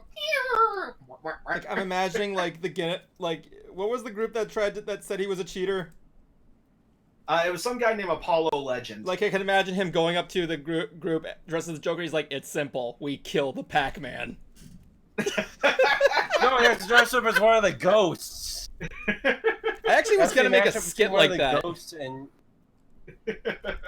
with John being the red ghost, and he was a terrible actor at it. it's simple. We kill We, the kill Finster. Okay, and so now that we've gone through our list of topics, it's time to go all podcast. The latest Talking about MLB. Tokyo Game Show? Oh, I'm sorry. Go ahead. Time to go off script, buddy, boys. Saw the latest My Little Pony, but of course, previous one, just in case of spoilers. Spike and Gabby and Rarity. Interesting triangle. But it was great seeing Gabby again. Like, it's really like female fit, essentially. In fact, what's that? I was gonna say next week's when we talk about this week's show next week. There's one line I will never forget from that episode. I'll have to hear from you after the show. Okay. But it was really funny seeing not only their antics, but Rarity's kind of realizing that she's been taking Spike for granted, and trying to like keep Spike all to herself and all the various reactions that they got, and you felt so bad for Gabby too. She even points something out is that one reason why she and Spike are friends is because they both come from cultures that aren't very nice. Like, oh yeah, that's right, they're not. So they're like the odd ones out in their own culture. So no wonder they get along. And yeah, so now people are starting to ship the two of them. Like, oh, you guys are gonna ruin everything. Oh boy. It was definitely a funny episode. It's great. It's worth watching. Season 9 is definitely going out on a good note, despite 246 great. Yeah, it was a good episode. Okay, now Juwan, you were about to say something? Oh, did we ever mention anything at the Tokyo Game Show? No, please go No, ahead. we haven't. Oh, First, this random meme that got sent to me. Boy, 9 years old, so obsessed with video games, he plays for 6 hours a day. The caption says, "Are you kidding me? That's insultingly low." those are rookie numbers. Those aren't even rookie numbers. Those are baby numbers. Yep. We got a comment here saying, "Oh my goodness, it's this week." Well, happy Oh yeah, it's this week. Well, happy Flat Earth New Year. See you all at Area 51, September 20th. Naruto Run. Okay, let's just put it this way. I do want to bring that up. People are already starting to show up at Area 51, and there have been arrests. Yeah, Oh they're my, getting I arrested. forgot all about that. Yeah, I'm seeing T-shirts I of it did all too over. for a while. Like, here's the thing: the guy has admitted it's a joke, and yes, he did admit his house was searched for like explosives, and yes, he has done interviews. He said he's actually doing, instead of like doing an actual invasion, he is doing an event there, but it's gonna be like a charity concert or something like that. Yeah, I heard that got moved. I can Whatever. imagine why. So like I will admit I did go to the event. I am attending. But And welcome to being a writer. You're on a blacklist now, buddy. Here's the big question, guys: is something going to happen this week? Who knows? I got my popcorn and I'm willing to watch. Are there going to be arrests, or is there going to be a slaughter? Well, this is for me the one thing that I find so interesting is that for the longest time we have always been hearing this phrase going around, and that's the term keyboard warrior. People who can, talk a lot of smack online, but when it comes to real life, they can't back it up. So Exactly. the one thing I'm interested in seeing is just seeing how many of these people are keyboard warriors and just how many even have any kind of guts. Not that I necessarily want them to do this, because Area 51 is a very secretive military base. Yeah, if you try and if you climb that fence, you are going to die. Mm-hmm. So it's going to really kind of show just what a big percentage of people are just that, keyboard warriors. I mean, Exactly. as Well, much as I. Well, that was the thing. Go ahead. This was supposed to be a joke. That was the thing. Exactly. Mm-hmm. It was mean that turned into this whole thing, and then It was like that one thing. Remember the End of the World 2011, the Harold camping incident with the Rapture, and everybody was like goofing around that time, and like they had that one thing with the Facebook event with the huge orgy that took place on the streets of America, baby. That was an actual thing. Seriously, Internet Historian did an entire video on it. I've been watching it constantly. It's hilarious. Yeah. However, I will say this: I wish Area 51 was the level in Tony Hawk's Pro Skater. Oh yeah. I wish it was like. I wish it. It's like people actually show up that day, and it's just Tony Hawk with the skateboard, and he's like, "You guys finally found out." And then he stops on the ground, and skateboards just come out of the ground. What if this was just all like a... Let's shred. And then it's just like his whole day is shredding. There's like one guy there dressed as Spider-Man and like... One guy dressed as Darth Maul. Like Darth Maul was in a game. Yeah, he was in 3. I remember. What if this whole thing was just a publicity stunt just for the next Pro Skater For a game? new Tony Hawk game. Like they got Tony Hawk with the birdhouse shirt and everything there. He's like, "Yo, welcome to They the game." They have an alien wearing his gear. Sponsored by Monster Energy. Oh my god! I think I'm gonna throw up. Just like having an alien go, "Oh, I can throw a 900. I can throw a 1080."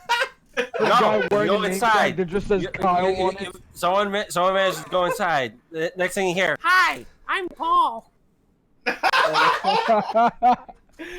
Oh, god! I'm legitimately gonna. You actually throw have up. some guy wearing a name tag named Kyle just punching drywall. Oh my god! I'm no, gonna... that's where they. No, Area 51 is where they keep Windows 9 and Dungeons and Dragons 6th edition. I'm gonna throw and up. Half-Life 3. I'm gonna throw up. Actual kids Naruto running on like a treadmill.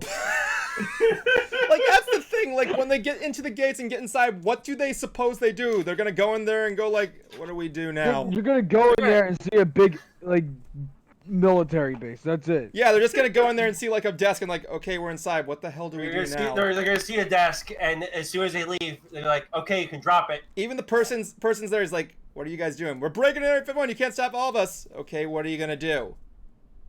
We don't know. They just look around and see. They're like saying, they're like, we don't know. We didn't think we'd get this far. Like, No, pointing. you see a. No, what they see is you see the little things where it says "take a number,"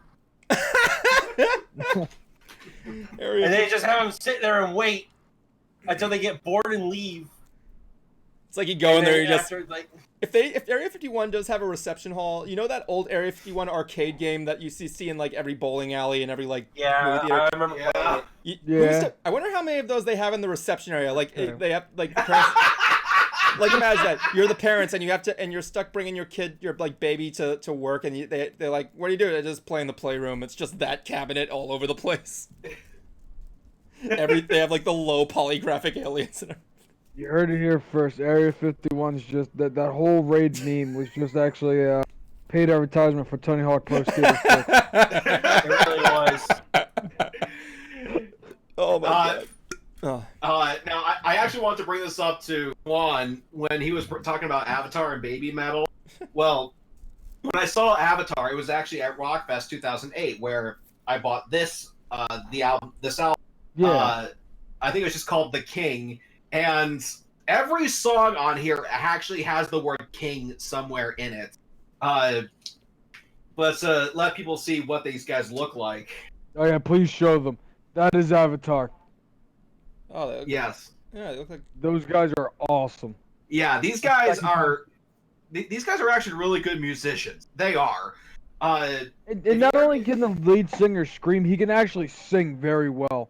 Very. If you ever get a chance, look up the song "The King Wants You." That was the first song of theirs I heard where I went, "Oh, what's this?" And the music video is like one of those really bad green screen videos, but my God, do they sell it? They really do. It's very avant-garde too. That's the other interesting thing about Avatar. Going back to Babymetal, I saw it wasn't really a meme, but this screen cap with Rob Zombie actually getting a picture with them, and a bunch of his fans were actually calling Rob out, going, "How dare you, man? These girls aren't metal." And he goes, "Fuck, they're more metal than you." They actually because these girls, they're young. They are very young, and yet somehow they have the energy to go on tour and put on shows like this all over the world. That's kind of how it is over there, especially like we have like those idols. They're touring all the time. Yeah. Hey guys, I mean, what's up, Evan? look at the ants chat. What I just posted there. But no, it's funny because there's a place here called the Theater of Living Arts, and there's a place here called the Theater of Living Arts, and it's shortened to TLA. And I was like, oh, dude, I hope Avatar plays at the TLA. And John was like, why? I was like, Avatar TLA, The Last Airbender. 900. Damn it. Oh my god. Now there was now while we're on the subject of music, there was actually something I wanted to bring up to Evan that I saw not too long ago. There's this pretty cool YouTube channel called the Punk Rock NBA or MBA. I have no idea what it stands for. But the guy who hosts it, Finn McKenty, he is someone who actually does work in the music biz, totally sports the punk rock look. Yeah. And someone asked him, like, do you believe that rock music is dying? Ever since Gene Simmons said that, this has been going around for a while. And he goes, yes, it is dying. Now, personally, I think dying is too strong of a word, because to me, dead is like disco. While there are some bands who will make, some disco-inspired songs, there are virtually no new disco bands making brand new disco music. Exactly. That's debatable. Well, I mean, like, we did have that discussion, like, earlier last week. I'm not trying to contradict you or anything here, but we did kind of agree that basically disco kind of evolved into raves. Something like that. When it comes... Would you say, like, rock would kind of do something similar? Well, for me personally, I think rock has become less irrelevant.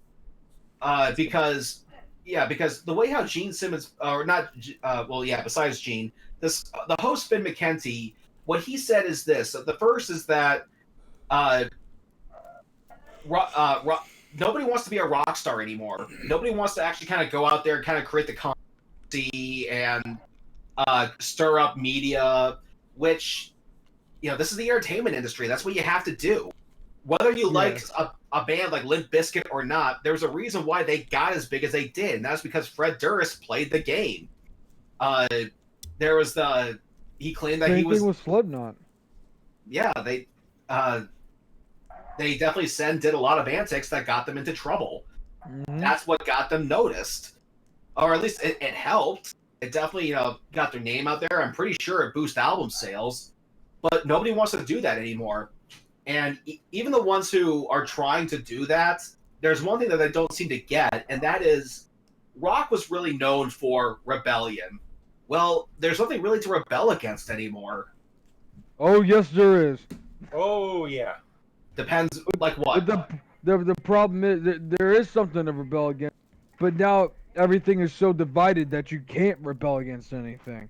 Okay, that's a better way of putting it. Yeah, like let's say like you. I know we don't talk about politics, but I'm just gonna use this because this is the only example that's kind of relevant. You get a band they rebel against Pump, right? Pump, Trump, that's his name, Trump, right? Yeah. And then, well, then here's another band that's like, no, what are you guys doing? And then bands start fighting, then fan bases start fighting. So it's like nowadays you have to step on eggshells so much about so many different things, and you can't. There's no one thing that you can rebel against. Okay, that's a better way of putting it. Yeah. So I think one thing that I think bands have to do, aside from acting like rock stars again, is kind of go back to telling stories in music. Like, for example, there's this pretty cool band called Mastodon. Oh, Yeah. I love Mastodon. I remember them in friggin' Monsters University. Don't you mean the Aqua Teen Hunger Force movie? No, they were in an episode. There's a scene in Monsters University where where they're trying to break into the Laugh Factory. I'm sorry, Scare Factory. That's my job speaking. And the mom's like, "Okay, I'll wait for you out here. Just listen to my tunes." They leave, and then she puts up the window, and then she turns on the radio, and just Mastodon just blasts in the car. I was like, but there's one song they have that I really like called Blood and Thunder. Now, it turns out that whole entire album is about the story of Moby Dick. cool. So yeah, so maybe it's just time to kind of go back to telling stories again. Yeah. That's what Avenged did with their last album. Mm-hmm. Make a Stage fucking metal this whole version of Baby story. Shark. It was awesome.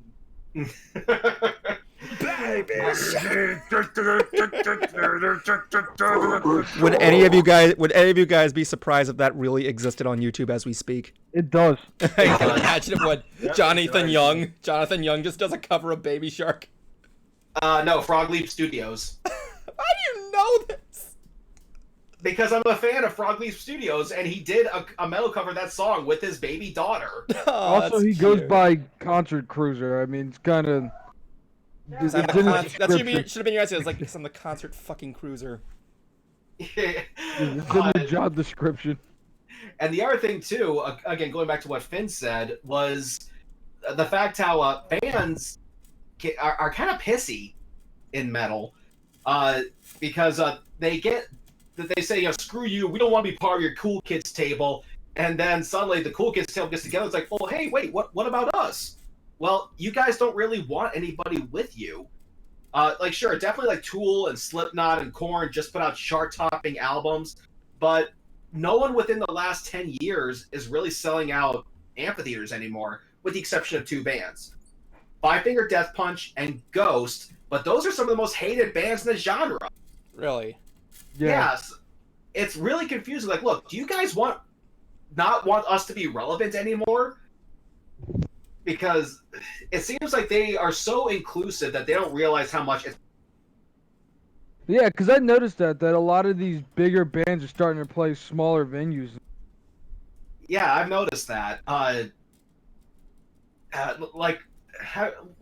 Okay, kind of an obscure example. I'm pretty sure Juan knows these guys, but I remember when I first saw the bands Lacuna Coil and Killswitch Engage. Killswitch, yes. Yeah, these guys were opening for bands in arenas. This is huge. And then suddenly, we're in the current year, and they're both playing clubs. It's like, it's weird because, well, one, it's because Howard left, let's be honest. And two... Now, Howard Jones was the better singer. He was. Oh my god, yeah, he was. Howard Jones has to be one of the best... This was trust me, this is coming from, I will say this up front, yes, the dude is black. And and the way his vocals sounded, you did not expect that. No, his vocals are beautiful. Then again, if you heard any female screamo singer, then you wouldn't expect that either, if you know what I'm talking about. Well, no, the thing is, right, because like I said earlier, Avatar opened for Babymetal. That's still weird to me. Mm-hmm. Like, and again, we saw Babymetal in a small club. When I went to see the Gazette, it was in a small club.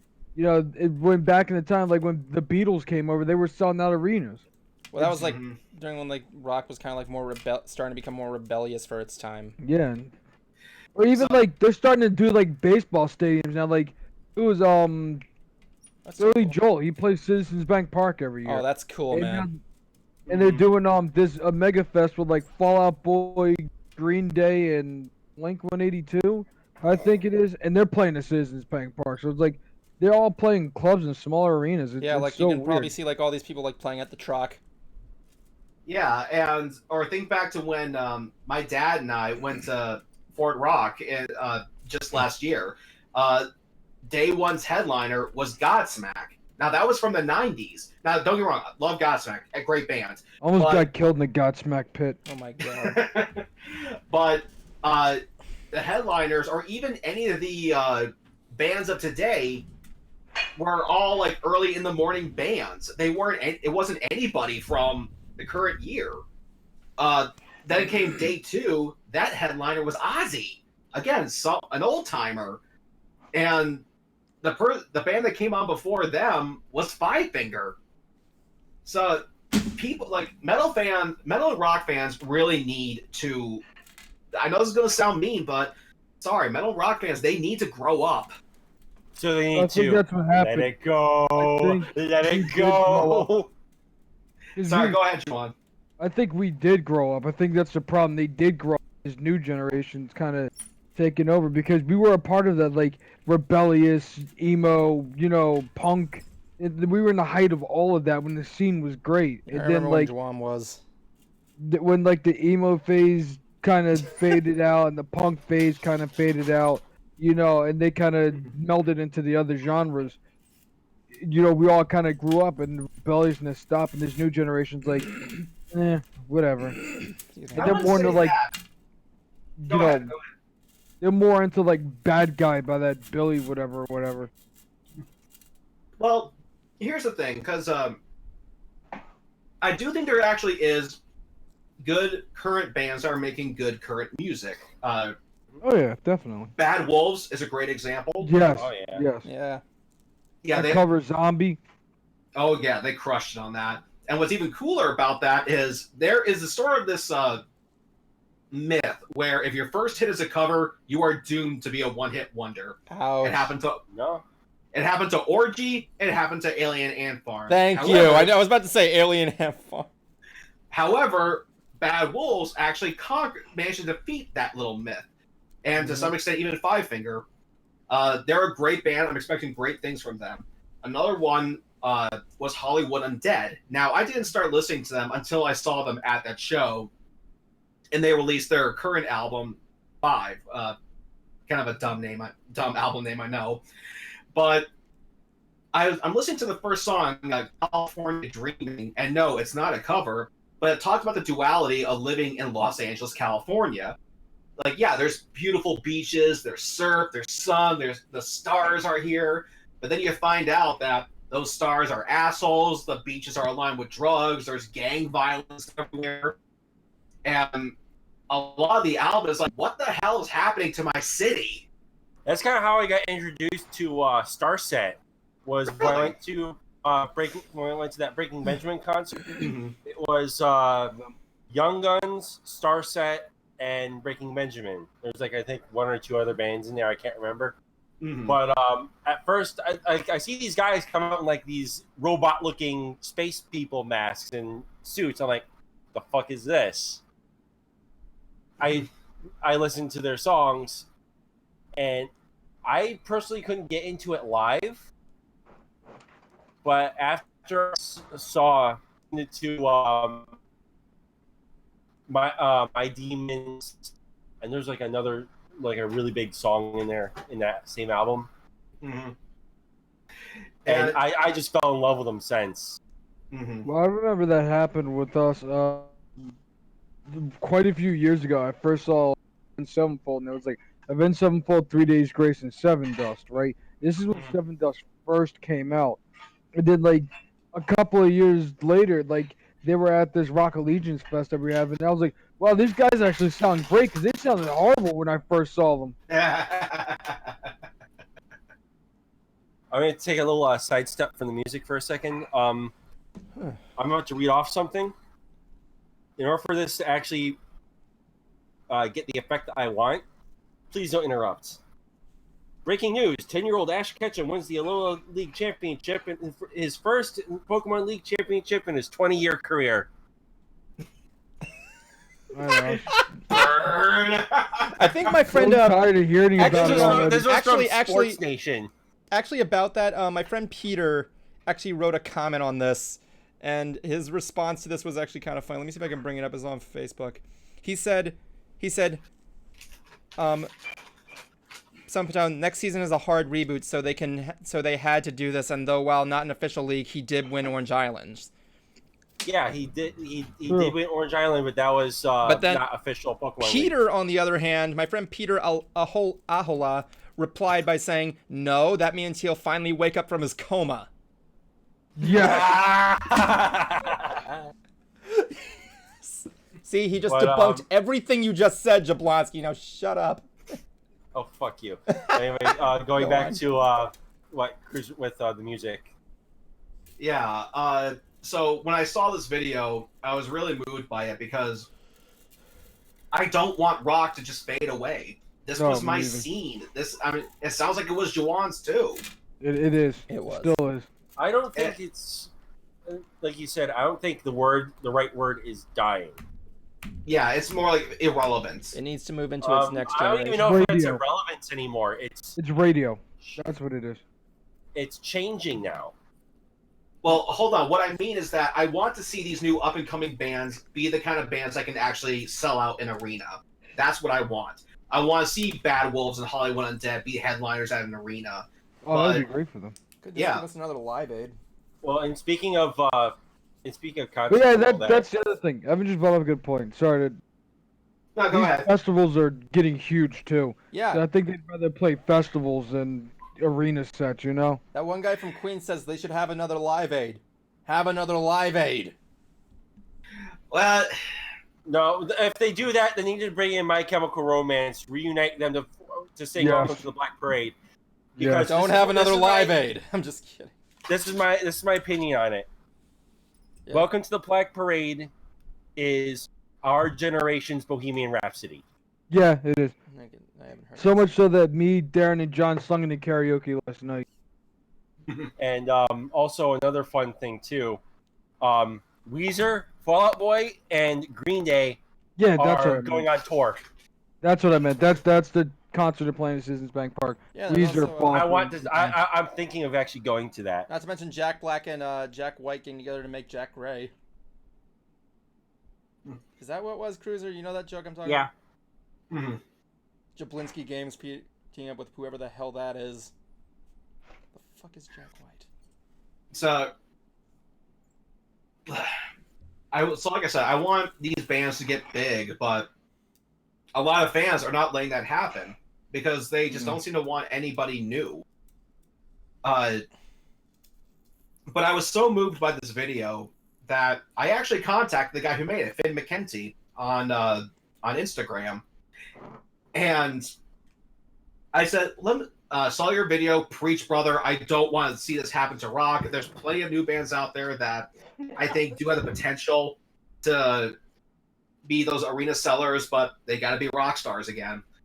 But then I asked him this because this has become a really controversial thing in rock music, and that is bands banning phones at concerts. Yeah, you talked about this last week.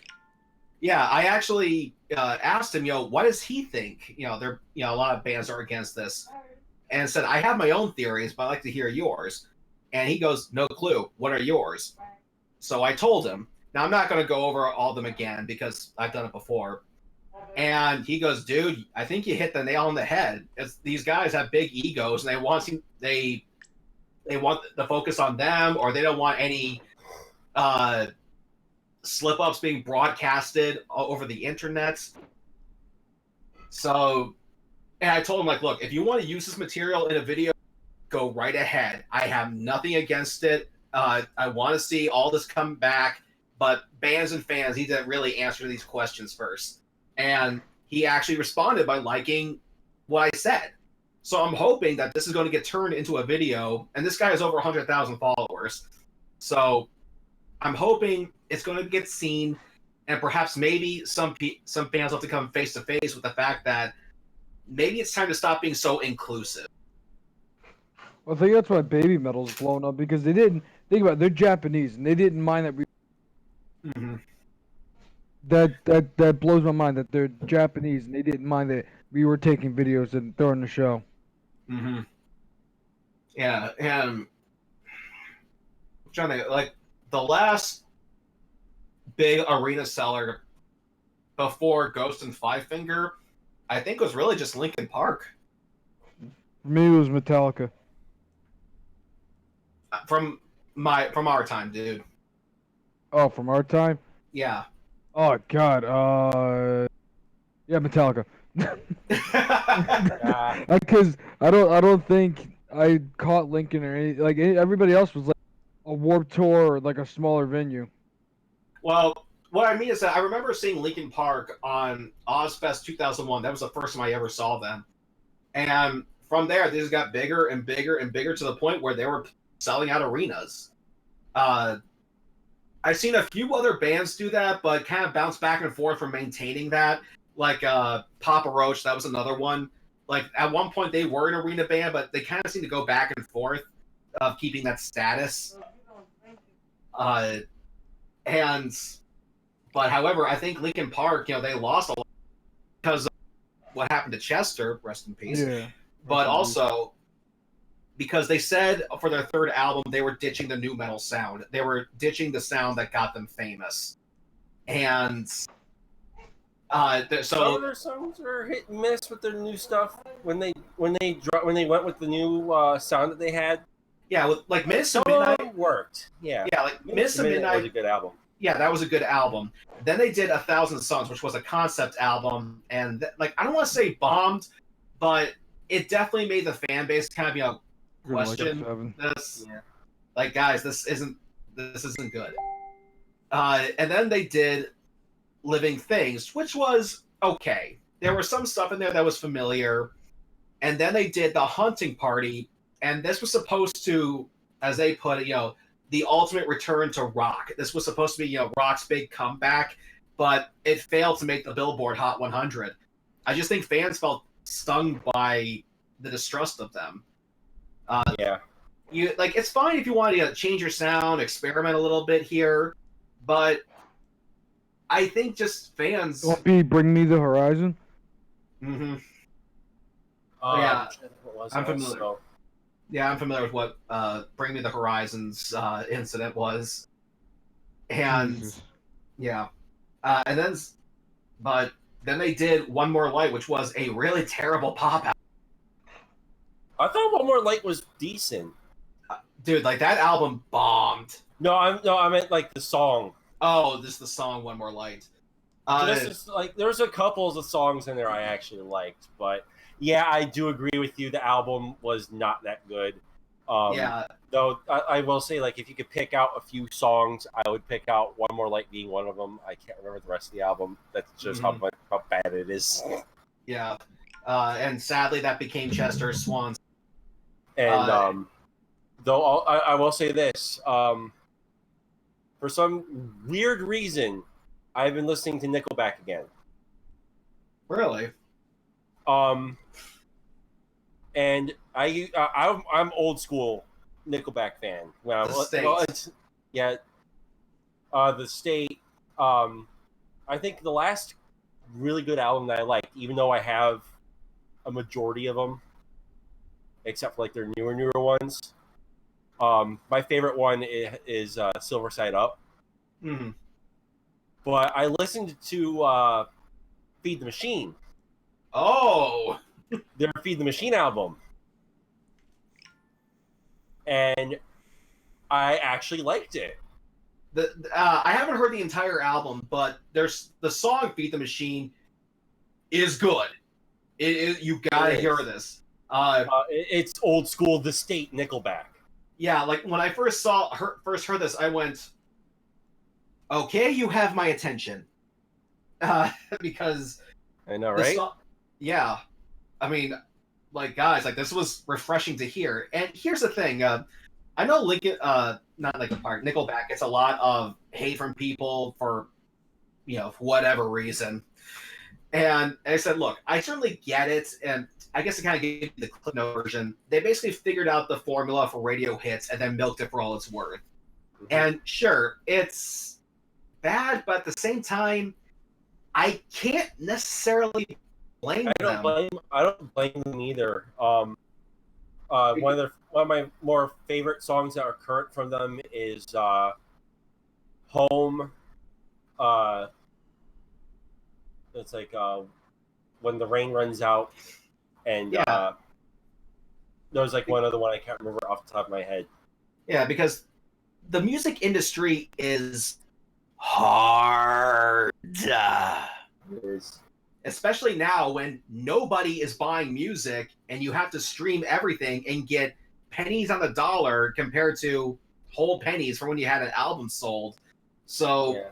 it's no wonder they played the game here, even just for a little bit. I can't blame them. And Evan, wake up! Oh, and there was actually something that I think me and you should bring up I think he's actually out.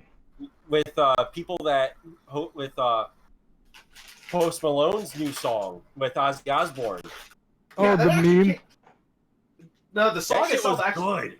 It actually No, came out good. I was surprised. There's memes coming out that people are saying Post Malone made Ozzy famous. I know, right? I saw that. I'm like, okay, whoever your parents are, they failed at raising you right.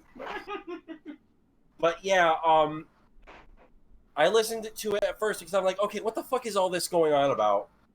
So I turned it on my Spotify, and I'm like, okay, I like this opening. And as it went on, I'm digging this. And then it hits the solo. I'm like, oh, yes, okay, I love this now. You guys are gonna take this last little bit apart to cover some stuff about the Tokyo Game Show. Please do. Alright, so there's two things I really care about, and then we can go back if we have enough time. One, the new Final Fantasy stuff looks amazing. It does. It looks really good. And then two, the thing that actually really made me angry was the Kingdom Hearts 3 Remind DLC trailer. Because it's new stuff, but it's just filling in plot holes that were left in the game. And I was like, this game fell from grace. It had it all, and then it fell from grace. Those are just two really quick things. Then I think there was a new King of Fighters that's coming out. Yeah. I can see Evan. I see Evan watching the time so he could wake up just in time. Really? I just see him sleeping. Is his screen stuck? No, I don't think he's sleeping. Wake up! Wake up! What time is it? Sorry, I dozed off. Why'd you create another table? You wanted to! Excuse me, I just dozed off. Yeah, we could tell. Anyway, what time is it? We're coming down to Time for the final five. Oh my god, Time how for the long final was I five. out for? Enough. Ah, fuck.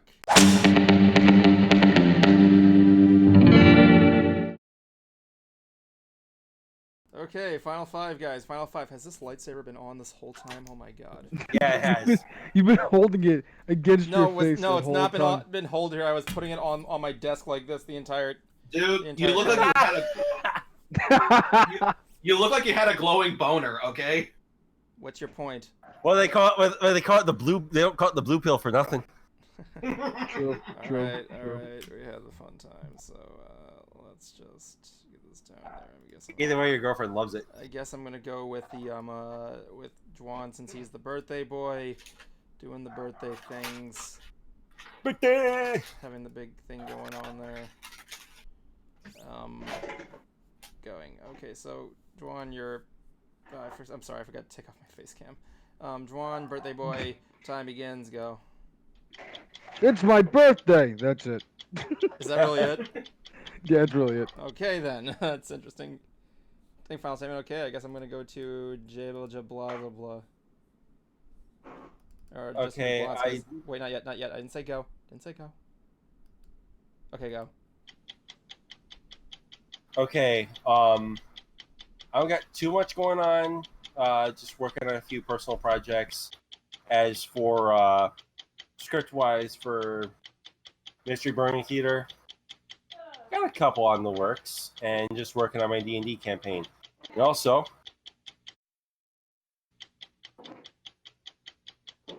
Drink your motherfucking drugs, children. That is such a Clint Eastwood Oh moment. my God. Anyway, yeah, that's the thing there. I apologize for the delay in scripts. Alright, so Cruiser, you're up next. So let me just pull you in the full screen thing there. So I just gotta remember to hit it once. Okay, buddy, let's go. Starting now.